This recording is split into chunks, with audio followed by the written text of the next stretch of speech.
Only in America. Only in America. Only in America. Only in America. Only America. Only in America.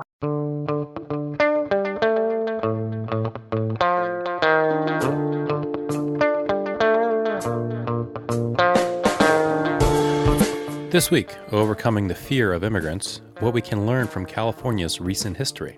I know the rest of the country does not like to hear that California is their future, but what's to fear? It's Korean taco trucks and hot tubs. How bad can it get? Dr. Manuel Pastor from USC is my guest this week. In his latest book, he provides a roadmap to prosperity, which includes welcoming new immigrants. You wind up with a California committed to protecting the planet, dealing with inequality that exists, protecting our immigrant and other residents, creating opportunity that makes a difference. That's a more heartening world to exist in than in the world that we've got right now of disruption and fear.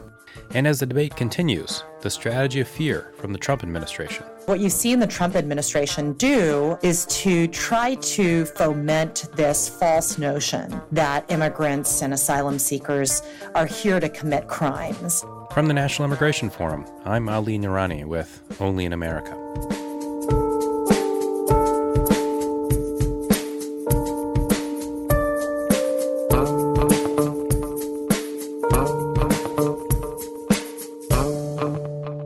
First off, my conversation with the son of an undocumented immigrant who's now a leading academic at the University of Southern California. Dr. Manuel Pastor is a professor of sociology and American studies and ethnicity. His research is focused on the economic, environmental, and social conditions facing low-income and immigrant communities. The author of more than a dozen books, Manuel's latest, State of Resistance, shows how California's experience could become a model for the rest of the United States. I came to economics because I wanted to know whether or not you could actually have a more fair and inclusive society and still have prosperity. And the basic answer to that is yes, and that often economics has limited our thinking about the ways in which we can blend equity and growth. But I also realized that the only way to actually move on fairness is to do it at a city scale or a metropolitan scale. Nationally, as we see, sometimes people in one state seem not to care about the fate of people in other states. Right. But when you're in the same city or in the same metro area, when you're dealing with people face to face, race to race, place to place, it's harder not to care about other people's fates. And so it seemed to me like that's an appropriate scale to make change at, and that's what I've been really interested in, is how do you make change at a city and regional and actually state scale, and then how do we move up from that to be able to make change at a national scale? Over the course of your career and the work that you've done in the academic space, when do you feel like as advocates, kind of my side of the microphone, if you will, use the important data that you put out the right way? And when do we use it the wrong way? Because oftentimes I just think like as advocates, we see the data set and we say, okay, that's going to fit into our square hole. Whereas in other times, what you're finding doesn't fit with the reality that we'd like to see. Yes, I think that's actually the responsibility of both the researchers and the community-based organizations that we work with. I always try to tell people that what we're going to do is tell you the truth. For example, a lot of people view research as, can you please tell me what I would like to already argue? Well, of course. But, often we find out that things are a little bit more complex than that. That there are balances and trade-offs and tensions that you need to pay attention to. And so what I look for in the community-based organizations that we work with is people that understand that if you're dealing with the facts, if you're dealing with the world as it is, you can always, argue for change to make things more inclusive, more equitable, but that we have to start from grounding ourselves in the facts. That means building up a trusting relationship. We've done a lot of work, for example, on the question of environmental justice, that is the fact that hazards are disproportionately in low income and communities of color. And I remember that because we had a very trusting relationship, there was a group that was very much up in arms about whether or not a school was built on a methane field and whether that was dangerous. And we said, you know what? That's not really as dangerous as you think. Mm-hmm. Beverly Hills High is also built on a methane field. And if you can vent it, it's safe. The challenge is diesel buses that actually pollute near your school, and that actually causes a lot of respiratory damage to kids and learning problems. And they shifted their organizing and were able to pass a law mandating in California that diesel buses could not idle for more than 5 minutes at a school. Right. So if you can develop a trusting relationship, that you share the same goals of a more equitable society, but that we're going to get there with what the research tells us is the most effective thing. I think that's the relationship you want to build. That's the responsibility of the researchers as well as the organizers to begin to understand they can't just demand what they want. And that's also, you get a win on diesel buses, you get a sense of, okay, what's your next win? I mean, it's funny, like I cut my teeth on environmental justice issues back in Boston, actually. When I was there, I worked on the anti-idling campaigns. Oh, yeah. So now as we're covering our environmentalists, I just let everything idle for days. Just leave my car. I mean, I don't even recycle anymore. That's why I drive an electric vehicle, to try to make up for people like you. Yeah, I just burn plastic, right? There you go. All right, so you have a new book coming out. What number book is this? It's like 14 or 15. I did lose count. I think I've written 14 good emails over the last year. You wrote one really good book last year, so congratulations on that. Thank you. I was born and raised in California, and I remember when I was writing my book, I sat down with Monica Lozano and a few others, leaders in California, and it was the first time I kind of really began to understand the history of the 70s, the 80s, and the 90s, of what it means for California today. So as you were writing the book, what was California resurging from? What prompted the book was a reaction to an election, but interestingly, not the last election. In the 2008 election, when Obama won, a lot of people who wanted to make the world a better place sort of bum-rushed Washington, thinking that they could make change by changing policy in Washington. When in fact what they probably should have done is go back to communities and do the organizing and community building to provide wind to Obama's sails when he was right, and to hold him accountable on issues where he was wrong. For example, in my opinion, the deportations that occurred during his presidency. And so I was very concerned that the kind of mistakes that got made after 2008, because into that vacuum of folks moving to Washington stepped the Tea Party. Right. Grassroots, community organizing, yes, astroturfed in with funding from the Koch brothers, but really spoke to people's legitimate rage and fear, concerns about the economy, etc. And so I was very concerned that we needed to tell the story of California and how grassroots organizing had turned around California, so that post-2016 we would wind up putting some money into community organizing, movement building, and state-based political power. Little was I to know that Donald Trump would win, and then the parallels would become incredible. Because if you think about it, the United States just had its Prop 187 moment. Like in early 1990s, 1994 specifically, when the state of California passed a Proposition 187, which sought to strip away services from undocumented residents, including education services from kids. So pretty big parallel there. But what people forget is in the early 1990s, half of the country's net job losses had occurred in California. We were hard hit by the collapse, by the end of the Cold War, the collapse of defense spending, the shrinkage of aerospace. And that Rush Limbaugh began his talk radio career in Sacramento in the late 1980s. So that sort of stew of demographic anxiety, economic uncertainty, and profiteering from political polarization, which seems to have gripped the nation, we did it first in California. California's always leading the charge. And in a bad way in that particular case. So what I wanted to do was, in the book, to really ask the question, and it's the arc of the book, is when did California work? What went wrong to produce the chaos of the 90s, the economic dislocations, the racial anxiety, the polarization? And then how is it that California went from those times to being the state that it is today? Fifth largest economy in the world, one of the first two states to raise its minimum wage to $15 an hour. Controversial, but it declared itself to be a sanctuary state. That is, it's refusing to cooperate with immigration and customs enforcement, at least for sort of low-level offenses. The place that's made a deep commitment to addressing climate change, and a place where there's really just not as much political polarization as there was in the past. And what can we learn from that for the United States right now? So what are the lessons that you would apply at the national level, or even in different states?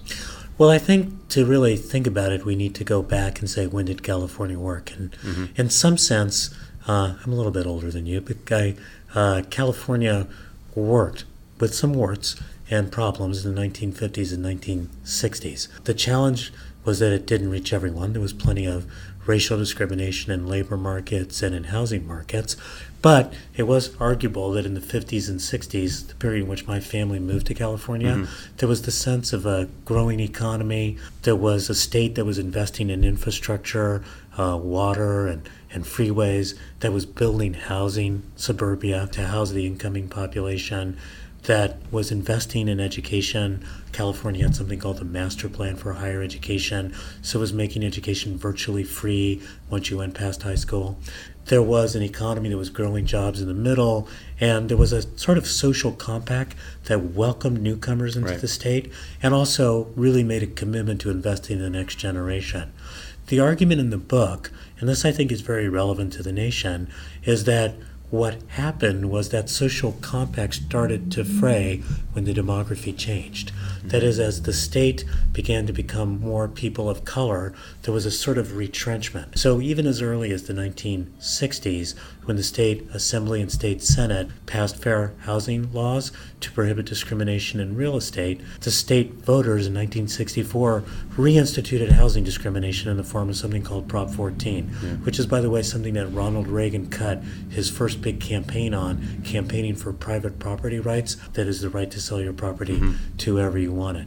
That was eventually struck down by the courts, but Reagan wrote it to become governor of the state. And that sort of strand of being worried about demographic change continued until Prop 13. Prop 13 was the very famous anti-tax measure, which basically sought to freeze property taxes on an older and whiter California, even as younger and newer, more diverse homeowners were forced to buy in at higher prices and pay higher taxes, and as the state was being starved of the resources it needed to service that younger generation. This kind of took full bloom in what are called the racial propositions of the 1990s, Prop 187, but also the elimination of bilingual education, elimination of affirmative action, three strikes laws, over-criminalization of young African American and Latino men in particular. So essentially what we suggest in the book is that race and racism kind of got the better of us in California. That instead of focusing in on how do we maintain a social compact, how do we continue the investments in infrastructure, build housing, grow jobs in the middle, deal with our economic problems. Instead, we started scapegoating immigrants, started worrying about young African Americans and Latinos, began dividing from one another. Interestingly, the 1970s is the decade in California where the share of those under the age of 18 goes up by the largest percentage point as a share in terms of people of color. And that big demographic change in a younger generation kind of made an older generation worried about what's happening to its California. Does that sound familiar, Ali, Just to a what's little bit. going on Right. in the United States right now? Right. And that sort of concern about racial change, that racism got the better of us and got us off the path that we needed to do to be able to restore an economy that would deliver for everyone. So what should California have done differently? Well, it's hard to know what California should have done differently. The more interesting question is, what should the United States do differently? Right. I mean, if you watch someone make a spectacular mistake, what you hope is to not repeat it, but to learn from it instead. And if you look at the transformation in California, I would suggest a couple of things happened that were structural and some of them that were about organizing. The structural things are the following. First is that demographic change slowed down and it began to settle in. You've got this great expression, which is, I think, in the book, but I know it's in the talks you give about the book, which is that the Juan and Muhammad are much less worrisome than the Juan and Muhammad you don't know. So what happened was, as the demographic change happened in California, the initial freakout became, it's the guy next door who also mows his lawn. He and his partner take care of their kids, and they're showing up at the soccer field. So the fear of change began to go down as the demography became much more people of color as well. Second, the economy changed. And what I mean by that is that the sort of dynamism of the California economy shifted northward from Southern California, which had always been more conservative and a little more reactionary in terms of the demographic change, to the Bay Area and high tech. That's a place that relies on immigrants. It knows that diversity is good for economic growth. And while it's a place that's not always open to, say, unions or what other people think are progressive values, it's much more open-minded. That changed the political economy of business in the state. Political rules changed as well. So we moved from people being able to serve unlimited terms to term limits. Right. And while a lot of people objected to that as maybe freezing out experience, the good thing about it was allowed a lot of new people to enter into politics. So the first African American female head of the state assembly, Karen Bass, rises from being an organizer in South Los Angeles to becoming a state assembly person and head of the state assembly. Kevin De Leon, who just stepped down as president pro tem and has helped pass many of the sort of new legislation around climate change and protecting immigrants, etc., he cut his teeth organizing against Prop 187. Yep. That path from organizing to political power would never have been possible in an earlier era.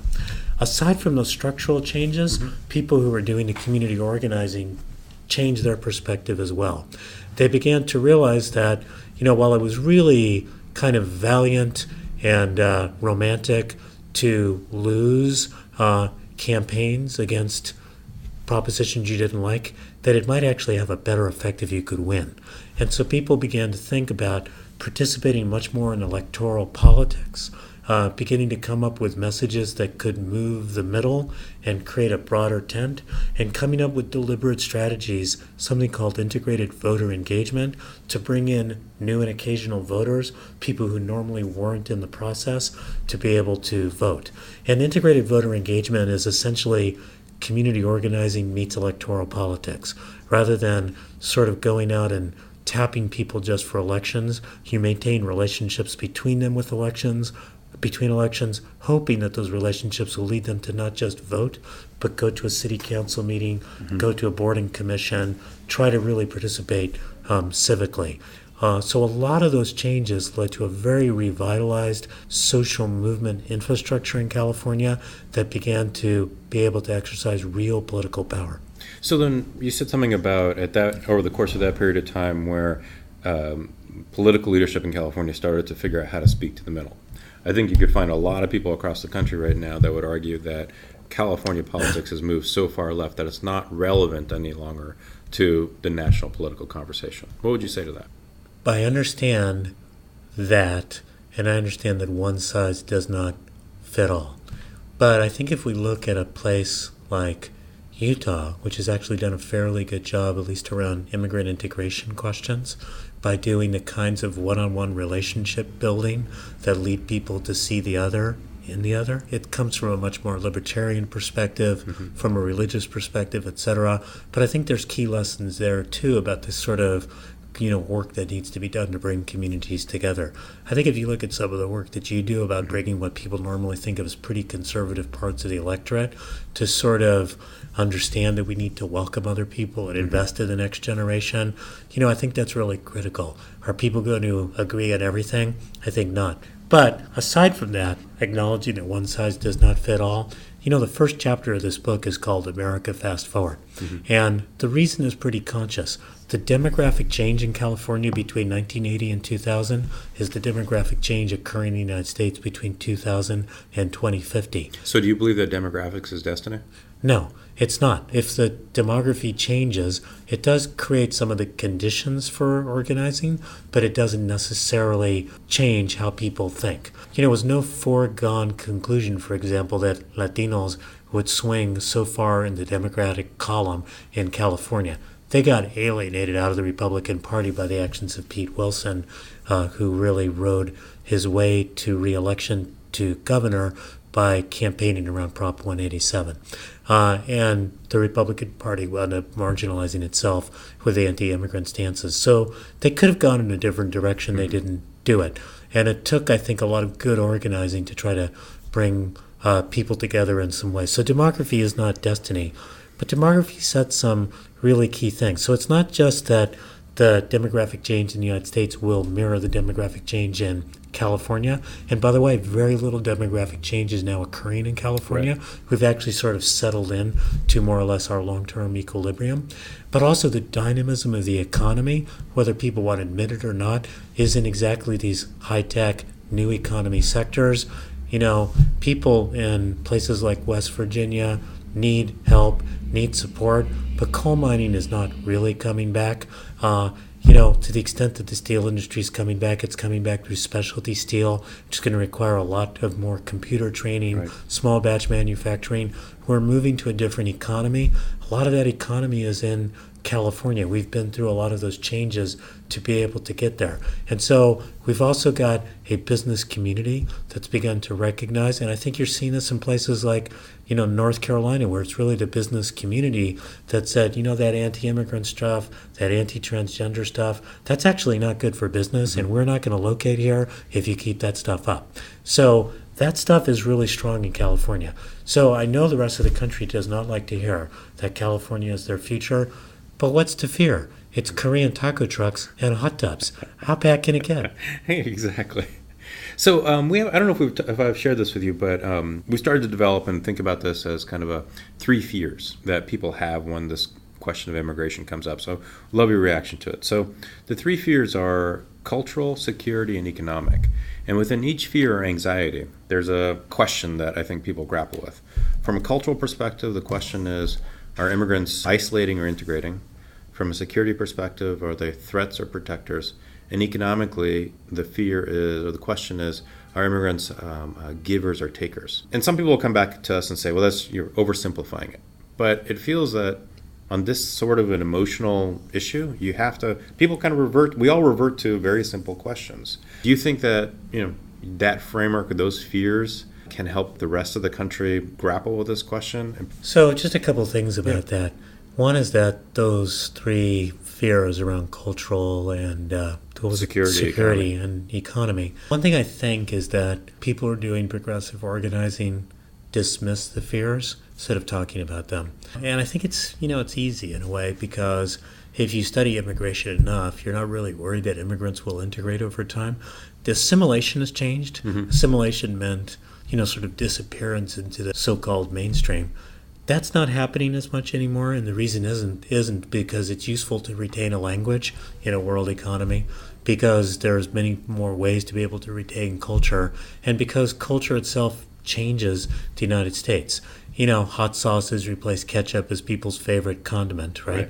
And, there's just a way in which the United States is able itself to assimilate cultures that come here. The evidence is that, immigrants are protectors in the sense of being less involved in crime, bringing more security to communities, and with some, nuance, because there are places where immigrants compete. They're mostly job creators, mm-hmm. because they lead to complementarity in terms of their labor. For example, agricultural labor leads to more truck drivers, leads to more, people working in grocery stores, etc.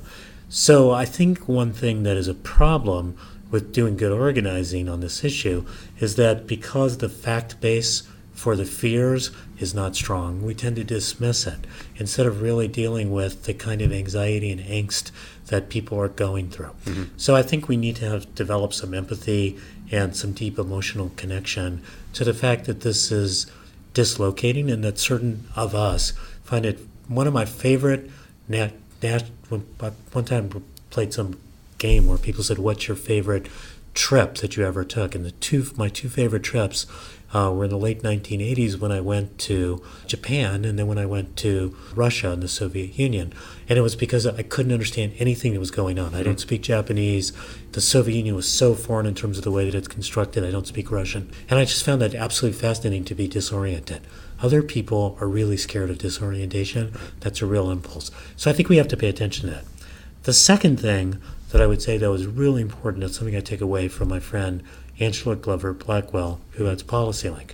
She reminds us that during the civil rights era, Bull Connors, the famous sheriff that hosed young kids down in Birmingham, we never won him over. So you don't need to win over everyone. You just need to figure out who you can win over. That is, of those people who are experiencing fears, how many of them are locked into a position where they're never going to change?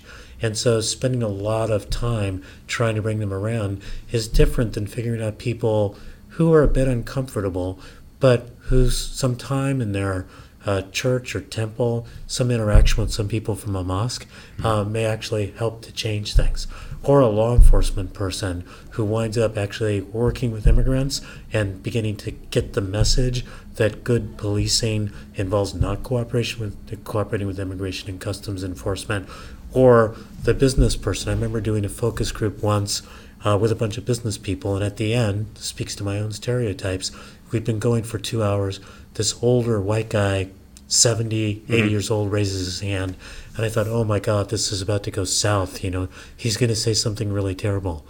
And he says, I just don't get it. I got these people working for me. They're the best possible workers. They've been here for 10 or 15 years. Why can't I get them a green card? Yeah. Because that experience really changed his mind. Right. So I think we need to figure out who is winnable in these conversations and spend our time there instead of spending our time chasing some folks that we're never going to get. So let's say you're sitting in front of an audience of people who are winnable or persuadable, but they're not with you. What would you like them to take from the book? So I'll say first what people currently are taking away from the book, and then what I would like that audience. So one thing that people are taking away from the book is a lot of the people who do organizing and do the relationship building, their story never gets told. And it never gets told on a par with all the other large structural forces that are making change. And so one really positive thing is the number of people who've come up to me and said, I see myself in your work. That's really affirming, and it's affirming to them. The second thing, I think, and this is less for people who are winnable, but people who are trying to do the winning, is that they begin to see sort of a game plan there for making change. The idea that you have to think about integrated voter engagement, the idea that you need to move the middle through persuasion rather than moving to the middle with compromise and watering things down, that you need to actually do organizing with people you didn't expect to organize with. So a lot of that template from California. For others, what I'm hoping they see is that in this time of turmoil and change, that there's actually a path out. That at the end of this process, you wind up with a California committed to protecting the planet, dealing with inequality that exists, protecting our immigrant and other residents, creating opportunity, trying to think about the next generation and create a new social compact that makes a difference. And that's a more heartening world to exist in than in the world that we've got right now of disruption and fear. So, name of the podcast is Only in America. I would ask you to finish this sentence. Only in America, ... Only in America would the son of an undocumented immigrant turn out to be a USC professor writing a major book for a publication that gets a really positive review in the New York Times front page review of books to tell the story of why investing in my parents, investing in me, and more importantly, investing in the next generation to come is what's really going to make America great. Thank you, sir. Thank you. Really, really appreciate it.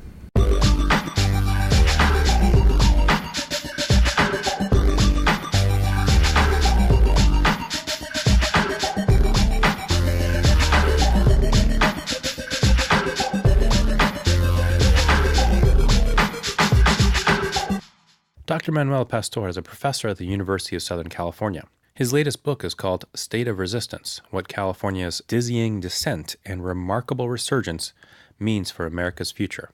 There's more about Manuel at our website, immigrationforum.org. And let us know what you think of this show. Shoot us an email at onlyinamerica@immigrationforum.org. Yep, that's right. We're big time. We have an email address. onlyinamerica@immigrationforum.org.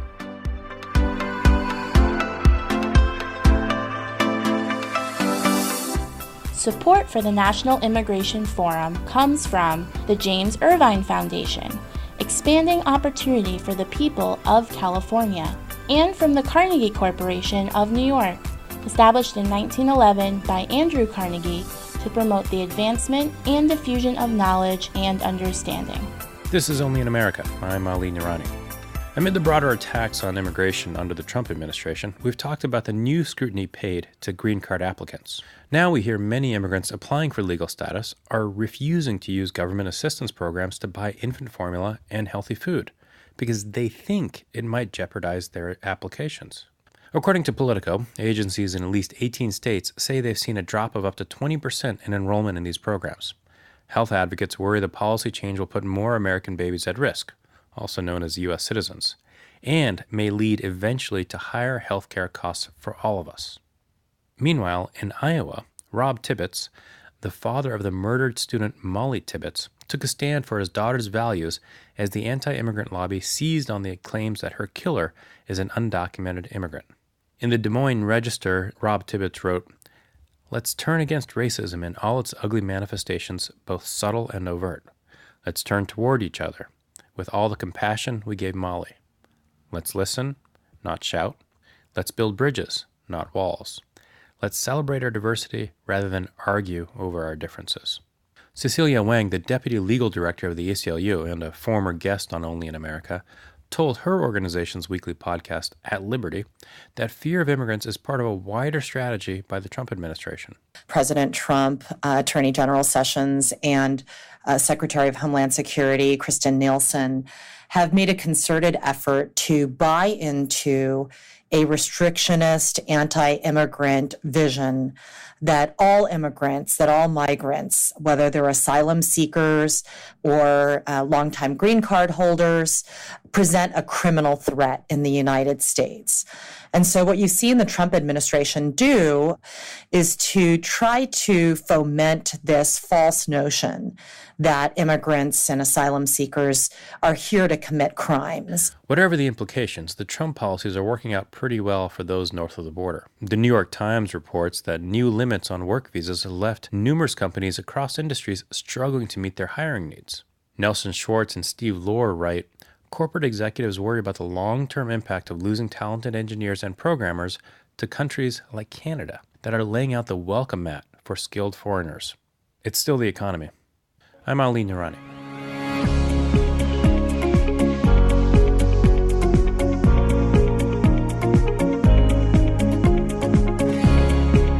That's it for this edition of Only in America, with thanks to producers Emily Chow and Regina Medina, executive producer Kathleen Farrell, and the entire team at the National Immigration Forum. I'm Ali Nirani.